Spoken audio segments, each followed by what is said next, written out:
Today I'm going to test the quality of these pet toys. First of all, we need to confirm that the suture is very precise.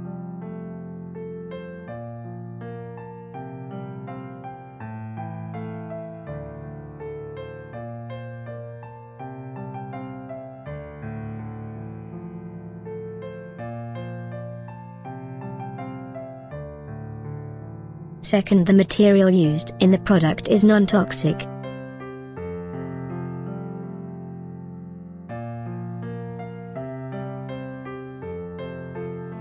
Third, whether the squeak can be made normally.